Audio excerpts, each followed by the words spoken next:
ขอ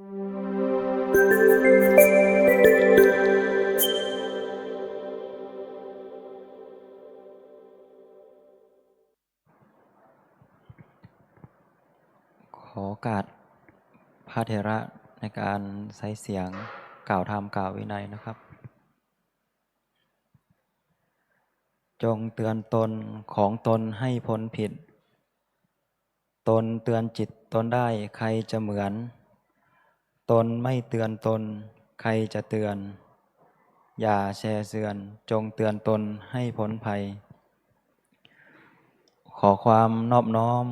ของข้าพเจ้าจงมีแด่พระรัตนตรัยขอถวายความเคารพแด่พระเถระพระสงฆ์ทุกรูปขอความสุขความเจริญจงบังเกิดแด่สามเณรและญาติโยมสาธุชนทุกคนทุกท่านวันนี้ก็เป็นวันเสาร์ที่7มีนาคม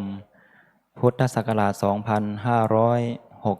2569ตรงกับวันแรม4ค่ำเดือน4ปกติเราก็มีโอกาสได้ฟังธรรมอยู่เนืองนิดซึ่งในการฟังธรรมแต่ละครั้งเราก็มีโอกาสได้ฟังแบบอยู่ที่วัดมีโอกาสได้มาแต่บางครั้งเราก็มีโอกาสได้ฟังอยู่ที่บ้านรับฟังผ่านสื่อออนไลน์ซึ่งในการใช้ชีวิตหรือว่าการอยู่ในสังคมของเราก็มีแตกต่างกันบางครั้งเราก็มีโอกาสได้เข้าวัดโดยการมาบวชหรือว่ามาฝึกหัดแต่บางครั้งพอบวชไม่ได้เราก็กลับออกไปใช้ชีวิตอย่างคฤหัสถ์ซึ่งในหัวข้อวันนี้ก็เกี่ยวกับว่าด้วยเรื่องการบวชพ้นทุกข์ซึ่งเป็นหัวข้อก่อนจะเข้าสู่หัวข้อนั้นก็มีพระสูตรมากล่าวในอังคุตรนิกายติกนิบาตซึ่งพระพุทธเจ้าได้ตัดพระสูตรนี้ไว้เกี่ยวกับสารนิยสูตรสารนิยสูตรนะพระสูตรนี้สถานที่ที่ควรระลึกตลอดชีวิตทั้งกษัตริย์และก็พระภิกษุที่มีความ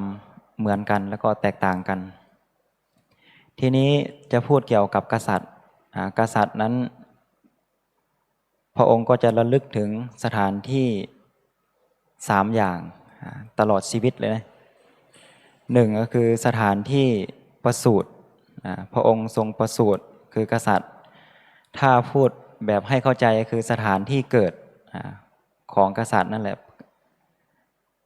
อันนี้เป็นข้อที่หนึ่งส่วนข้อที่สองสถานที่ได้รับมูลทาภิเษกคือได้เป็นพระราชาได้อภิเษกเป็นพระราชาเป็นสถานที่ที่สองที่พระองค์นั้นระลึกจนตลอดชีวิตหรือว่าตลอดชีพส่วนสถานที่สามคือสถานที่ทรงชนะสงครามครั้งยิ่งใหญ่มีการสู้รบจนเอาชนะสงครามครั้งยิ่งใหญ่เป็นสถานที่ระลึกตลอดชีวิตสถานที่สามส่วนพระภิกษุก็จะแตกต่างจากกษัตริย์ไปมีอยู่3ข้อที่พระภิกษุควรระลึกตลอดชีวิตดูก่อนภิกษุทั้งหลายสถานที่3ตำบลนี้ย่อมเป็นที่ระลึกตลอดชีพแห่งพระราชาก่อนเนาะอันนี้ก็เป็นจะพูดของพระภิกษุเลยนะดูก่อนภิกษุทั้งหลายสถานที่3ตำบลนี้ก็เป็นที่ระลึกตลอดชีพแห่งภิกษุสันนั้นเหมือนกันสถานที่3ตำบลเป็นไฉนดูก่อนภิกษุทั้งหลายภิกษุปงผมและหนวดครองผ้ากาสายะออกจากเรือนบวชเป็นอนาคาริยะณตำบลใดตำบลนี้เป็นที่ระลึกตลอดชีพแห่งภิกษุ เป็นตำบลที่หนึ่งคือเป็นข้อที่หนึ่งการได้สละผมแล้วก็ปรงหนวดไม่ได้พูดเกี่ยวกับคิ้วนะโยมครองผ้ากาสายะออกจากเรือนบวชเป็นผู้ที่ไม่มีเรือนนะเป็นผู้ที่ไม่มีเรือนแล้วส่วนข้อที่สองอีกข้อหนึ่งภิกษุรู้ตามความเป็นจริงว่านี้ทุกข์นี้เหตุเกิดทุกข์นี้ความดับทุกข์นี้ข้อปฏิบัติให้ถึงความดับทุกข์ณตำบลใดตำบลนี้เป็นที่ระลึกตลอดชีพแห่งภิกษุเป็นตำบลที่สองคือถ้าพูดให้เข้าใจคือว่าสถานที่ตนได้บรรลุเป็นพระโสดาบันเป็นพระโสดาบันได้รู้แจ้งตามความเป็นจริงว่าอันนี้ทุกข์เหตุเกิดทุกข์แล้วก็ความดับทุกข์ข้อปฏิบัติให้ถึงความดับทุกข์ก็บรรลุเป็นพระโสดาบันเป็นสถานที่ที่สองส่วนสถานที่ที่สามคืออีกข้อหนึ่งภิกษุกระทำให้แจ้งเข้าถึงพร้อมซึ่งเจโตวิมุตติปัญญาวิมุตติอันหาอาสวะมิได้เพราะสิ้นอาสวะทั้งหลายย่อมด้วยความรู้ยิ่งด้วยตนเองอยู่ในปัจจุบันนี้ณตำบลใดตำบลนี้เป็นที่ระลึกตลอดชีพแห่งภิกษุเป็นตำบลที่สามนี่แลภิกษุทั้งหลายสถานที่สามตำบลนี้เป็นที่ระลึกตลอดชีพแห่งภิกษุก็จบพระสูตรนะสรณิยสูตรซึ่งถ้าพูดโดยรวมแล้วเมื่อเรามีโอกาสเนาะอันนี้ก็มาเน้นเกี่ยวกับเรื่องการบวชนะโยมจะไม่ได้อธิบายเกี่ยวกับกษัตริย์เกี่ยวกับการบวชเราก็มีหลายแบบบางทีก็บวชพ้นทุกข์ทุกข์ก็มีหลายแบบอีกทุกข์ซึ่งอยู่ปัจจุบันเกี่ยวกับการเป็นอยู่ตอนคฤหัสถ์ก็มีความทุกข์นะโยมกว่าจะหาข้าวหาน้ำได้โอ้ลำบากพอบวชเข้ามาก็พอเที่ยวหาบิณฑบาตได้เพราะอย่างนี้นะก็เป็นทุกข์แบบทำให้ร่างกายพอเป็นไปได้แต่ว่าเน้นเกี่ยวกับพ้นทุกข์นี่คือพ้นทุกข์ไม่ต้องกลับมาเกิดอีกนะเป็นพระอรหันต์อันนี้คือเป็นจุดมุ่งหมายของพระภิกษุทีนี้ก็จะนำเอาเรื่องเกี่ยวกับพระจิตตหัตถเถระในธรรมบทภาคที่สองในจิตตวรรคซึ่งจะพูดโดยรวมซึ่งเรื่องนี้ก็แบ่งเป็นช่วงๆตอนเริ่มจากการบวชของโยมนะแต่ก่อนก็เป็นโยมเป็นชายหนุ่มจะพูดให้ฟังโดยคร่าวๆได้ยินว่ากุลบุตรชาวเมืองสาวัตถีคนหนึ่งแสวงหาโคที่หายไปจึงเข้าป่าแล้วก็พบโคในเวลาเที่ยงพบวัวนะปล่อยเข้าสู่ฝูงแล้วคิดว่าเราจะได้วัตถุสักว่าอาหารในสำนักของพระผู้เป็นเจ้าทั้งหลายเป็นแน่เขาถูกความหิวกระหายรบกวนแล้วจึงเข้าไปสู่วิหารถึงสำนักของพระภิกษุทั้งหลายไหว้แล้วได้ยืนณที่ควรส่วนข้างหนึ่งก็ในสมัยนั้นแลพัดอันเหลือจากภิกษุทั้งหลายยังมีอยู่ในถาดสำหรับใส่พัดอันเป็นเดนคือของเหลือหลังจากที่สันแล้วก็มีของเหลือภิกษุเหล่านั้นเห็นเขาถูกความหิวรบกวนแล้วจึงกล่าวว่าเชิญท่านถือเอาพัดกินเถิด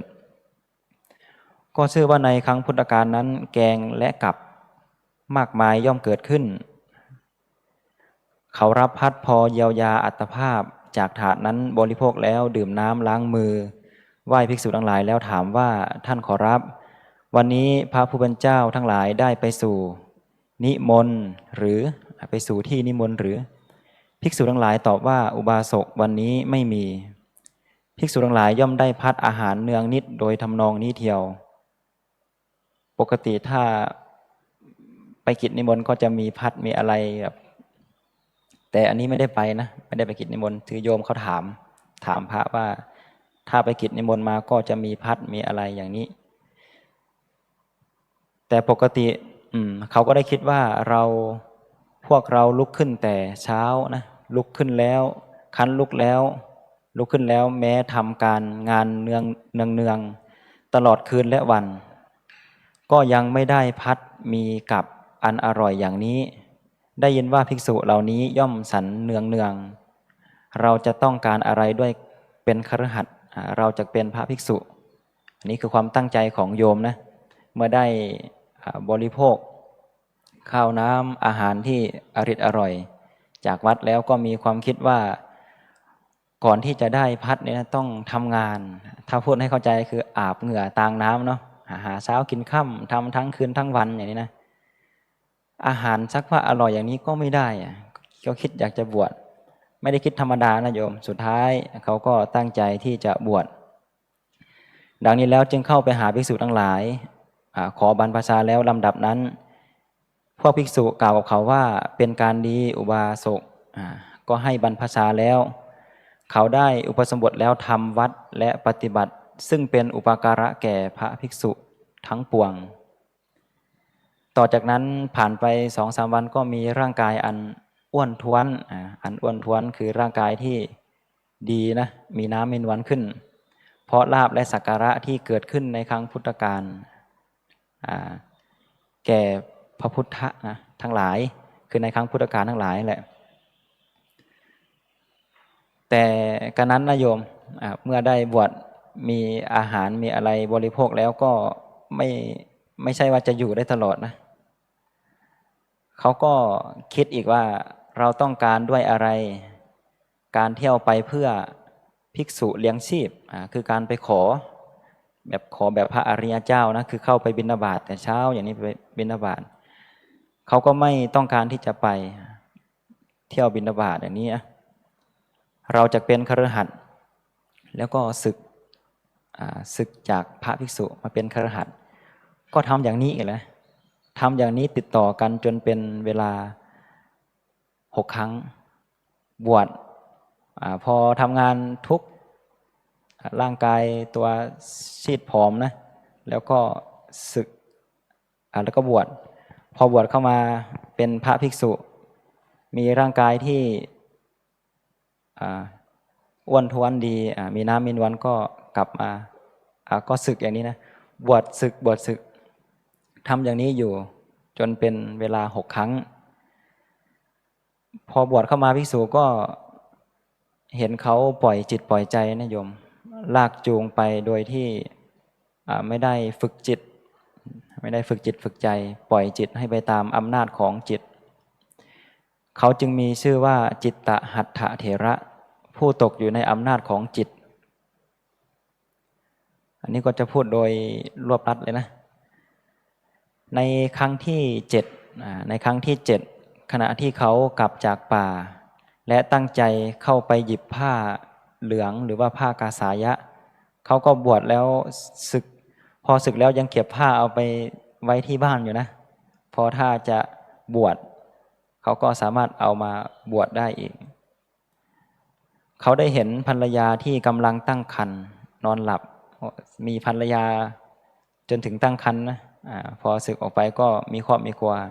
ปกติโยมศึกออกไปทำงานไม่มีอะไรก็มีครอบมีครัวเป็นเรื่องปกติของชาวโลกเห็นภรรยาผู้ตั้งครรภ์นั้นอยู่ในสภาพที่ไม่งามน้ำลายก็ไหลนอนน้ำลายไหลนอนกลนด้วยขืดขาดอย่างนี้นะหรือว่าเสียงดังจนไปทำให้เกิดความรำคาญอ้าปากสภาพเหมือนกับศพที่ขึ้นอืดขึ้นพองเห็นแล้วก็เบื่อเนาะเบื่อเกิดความระอาใจนะว่าเราอยู่กับซากศพแบบนี้ด้วยอำนาจของกิเลสภาพนั้นทำให้เขาเกิดทำสังเวชวันนี้เอาจริงแล้วนะโยมครั้งที่7แล้วถึงจะเอาจริงพิจารณาเห็นความไม่เที่ยงและเป็นทุกข์ของสรีระร่างกายระหว่างทางเขาเดินถือจีวรมุ่งหน้าไปวิหารพร้อมกับบ่น พึมพำเรื่องความไม่เที่ยงเขาก็ได้บรรลุเป็นพระโสดาบันง่ายไหมโยมการบรรลุของแต่ละคนก็แตกต่างกันบางคนเกิดความสังเวชในเรื่องนั้นเรื่องนี้เกิดความร่างกายเจ็บปวดบางคนก็ตั้งใจฟังธรรมแล้วก็บรรลุบางคนก็แม้แต่พิจารณาอาหารบริโภคอาหารก็บรรลุหรือว่าฉันภัตตาหารก็บรรลุซึ่งการบรรลุนี้ก็ไม่เหมือนกันเสมอไปโยมแตกต่างกันแต่ว่าที่เหมือนกันก็คือบารมีที่ตัวเองนั้นสั่งสมมาเต็มบริบูรณ์พร้อมมูลก็สามารถทำให้ตัวเองได้บรรลุ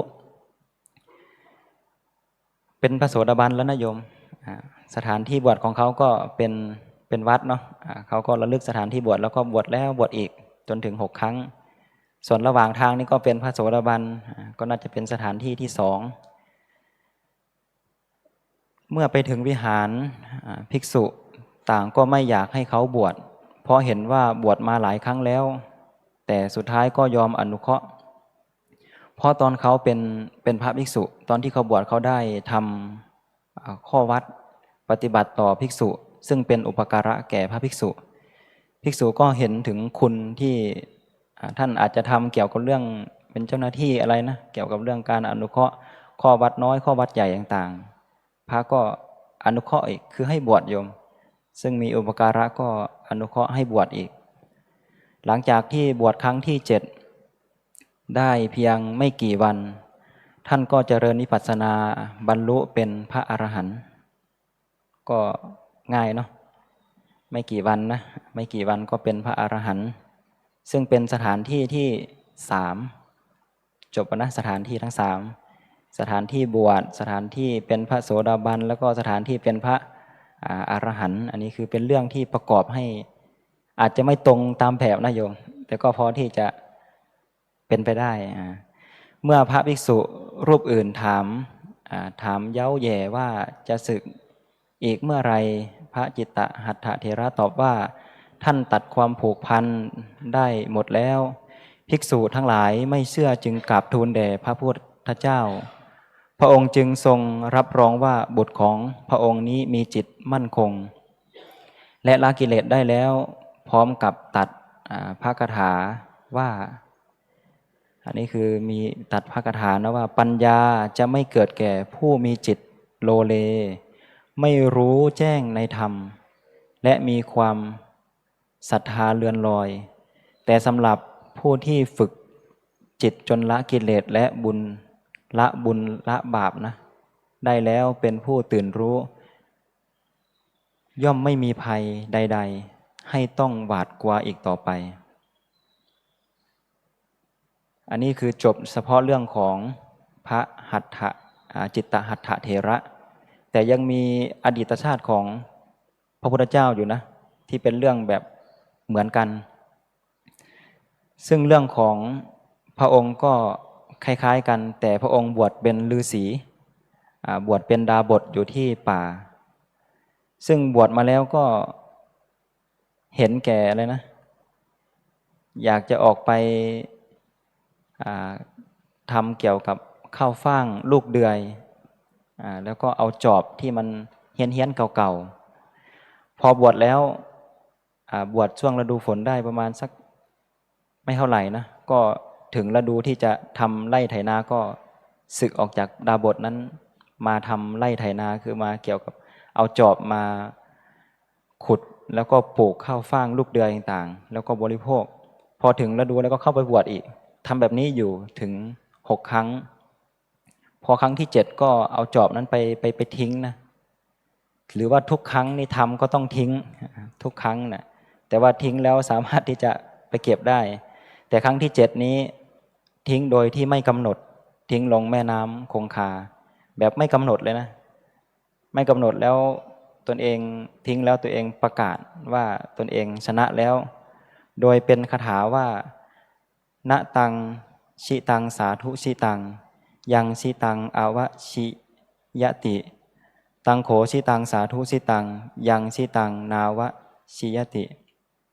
เป็นคาถาว่าตัวเองนั้นชนะแล้วตัวเองชนะแล้วนะอย่างนี้ อันนี้คือเป็นอดีตชาติของพระพุทธเจ้าทั้งที่เป็นพระโพธิสัตว์ก็สู้อำนาจของกิเลสไม่ได้ต้องสึกออกไปจากดาบทสึกออกไปเป็นคฤหัสถ์เพื่อที่จะทำงานในการปลูกข้าวเห็ดในการที่จะบริโภค แล้วก็ทำงานเอ็ดนิดเหนื่อยแล้วก็บวชมาเป็นพระอีกเป็นปกติโยมถ้ามีโอกาสนะโยมได้เห็นพระภิกษุอยู่ได้ไปได้ก็เป็นการดีนะถ้าอยู่ไม่ได้ก็ขึ้นอยู่กับตัวเองนั้นจะใส่ใจในการอยู่ ซึ่งในเริ่มต้นตอนที่อาตมาตอนที่จะเข้าบวชนะอันนี้คือความส่วนตัวเป็นเรื่องส่วนตัวคือก่อนที่จะเข้าบวชนั้นก็ตั้งใจว่าจะบวชเพียงแค่2 ปีนะโยมเป็นเนนด้วยบวชให้แม่พอทำตัวไม่ดีอย่างเนี้ยเป็นเด็กที่เกเร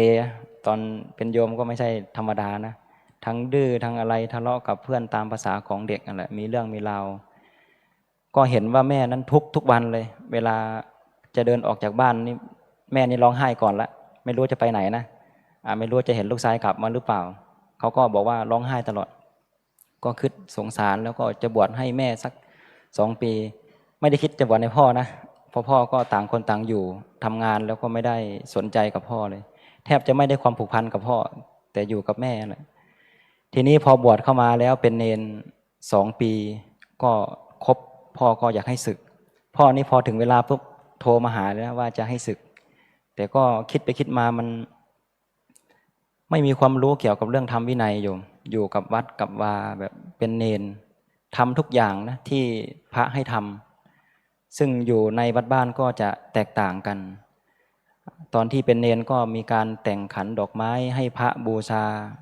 มีการดูแลบาตรรับบาตรเก็บบาตรตอนเช้าก็ประเคนบาตรนะซักผ้าอะไรทำสารพัดเลยแหละทุกอย่างโดยที่เข้าใจว่าเป็นการดีแล้วเพราะพระนั้นแนะนำแบบนี้ว่าเป็นเนนก็ต้องทำแบบนี้แหละจะพูดอะไรก็ไม่ได้นะคือจะไม่มีคำว่าเถียงเลยนะทำทุกอย่างแต่ไม่ได้รับรู้เกี่ยวกับเรื่องธรรมะโยมเป็นจุดเปลี่ยนที่ว่าอยากจะศึกษาเกี่ยวกับพระธรรมต่างๆให้รู้ถึงจะปฏิบัติไม่ได้หรือได้ก็ไม่รู้นะแต่ว่าอยากให้รู้ก่อนทำไม่ได้ก็ไม่เป็นไรแต่ให้รู้ให้ประดับจิตประดับใจเอาไว้นะในภายภาคหน้าก็บวชเป็นพระอย่างนี้นับมาแล้วก็7 ปีกว่าแล้วทั้งพระแล้วก็ทั้งเนนบวชเข้ามาโยมพ่อโยมแม่ก็เหมือนเดิมนะโยมถ้าติดต่อไปก็อยากจะให้ศึกเหมือนเดิมนั่นแหละเพราะเขาเกี่ยวกับเรื่องพระธรรมคำสอนก็ไม่ได้ลึกซึ้งเท่าไหร่แต่เราพอมีโอกาสได้ศึกษามาเราก็หาวิธีที่จะอยู่ให้ได้นะถ้าอยู่ใกล้ไม่ได้ก็ต้องอยู่ที่ไกลๆอย่างนี้อยู่ไปเรื่อยๆอยู่ให้ไกลที่สุดแล้วก็อยู่ได้เพราะอยู่ใกล้เขาก็อยากจะให้ศึกให้ออกไปศึกต่างๆแต่เราก็ไม่ศึกก็มีครูบาอาจารย์ได้แนะนำคำสอนซึ่งในเรื่องนี้ก็เป็นอีกเรื่องหนึ่งที่เราได้เห็นว่าการบวชและการศึกนั้นก็มีหลายเหตุมีหลายปัจจัยบางครั้งก็เหตุแห่งเกี่ยวกับสภาพร่างกายคือเป็นโรคเป็นภัยบางครั้งก็เกี่ยวกับเรื่องกิเลสตัณหาอยากจะศึกออกไปทำไร่ไถนาอะไรต่างๆนะหาข้าวน้ำซ้ำปลาต่างๆหรือว่ามีเหตุจำเป็นที่จะต้องศึกอย่างนี้รับราชการเนาะเป็นทหารอะไรต่างๆนะก็ว่ากันไปก็ทำให้ศึกนะเพื่อนภิกษุก็เป็นเพื่อนก็หายหมดแล้วไม่เหลืออะไรรุ่นที่บวชด้วยกันก็หายหมดไม่เหลือสักรูปมีแต่รูปเดียวอันนี้ก็เป็นอีกเรื่องหนึ่งนะโยมที่เป็นคติเตือนใจให้เราได้ระลึกว่า3 สถานที่คือเป็นสถานที่บวช1 สถานที่บรรลุพระโสดาบันแล้วก็เป็นพระอรหันต์อย่างน้อยก็ให้เป็นพระอรหันต์ก่อนเนาะค่อยว่ากันจะศึกหรือไม่ศึกก็เป็นพระอรหันต์ก่อนในธรรมวันนี้ก็สมควรแก่เวลาเนาะด้วยบุญด้วยกุศลที่เราได้ประพฤติแล้วก็จงเป็นปัจจัยให้เราได้บรรลุถึงมรรคผลนิพพานในอนาคตการอันใกล้นี้ด้วยเธอต่อไปก็อุทิศส่วนบุญส่วนกุศลอิทังเมยาตินังโหตุสุขิตาหนตุยาตโยขอบุญนี้ จงสำเร็จแก่ญาติทั้งหลายของข้าพเจ้า และจงสำเร็จแก่สรรพสัตว์ทั้งหลาย ขอให้สรรพสัตว์ทั้งหลายเหล่านั้น จงได้มีส่วนบุญนี้เถิด ขอโอกาสพระเถระในการเป็นต้นเสียงให้พรนะครับ สัพพิติโยวิวัชชันตุ ความจังไรทั้งปวงจงบำราดไป สัพพะโรโควินัสสตุ โรคทั้งปวงของท่านจงหาย มาเตภวัตวันตารายโย อันตรายอย่ามีแก่ท่าน สุขีทีคายุโกภวา ท่านจงเป็นผู้มีความสุขมีอายุยืน อาภิวาทนาสีเรสานิจังวุธาปจายโน จัตตารโอธรรมาวัฏันติอายุวันโนสุขังพลัง ธรรมสี่ประการคืออายุวันนาสุขภาละ แก่บุคคลผู้มีปกติไว้กราบ มีปกติอ่อนน้อมต่อผู้ใหญ่เป็นนิจ ภาวะตุสัพพมังคลัง ขอสัพพมงคลจงมีแก่ท่าน ราคันตุสัพพเทวตา ขอเหล่าเทวดาทั้งปวงจงรักษาท่าน สัพพพุทธานุภาเวนะด้วยอานุภาพแห่งพระพุทธเจ้าทั้งปวง สัพพธรรมานุภาเวนะด้วยอานุภาพแห่งพระธรรมทั้งปวง สัพพสังฆานุภาเวนะด้วยอานุภาพแห่งพระสงฆ์ทั้งปวง สัทธาโสธิภวันตุเต ขอความสวัสดีทั้งหลาย จงมีแก่ท่านทุกเมื่อเทอญ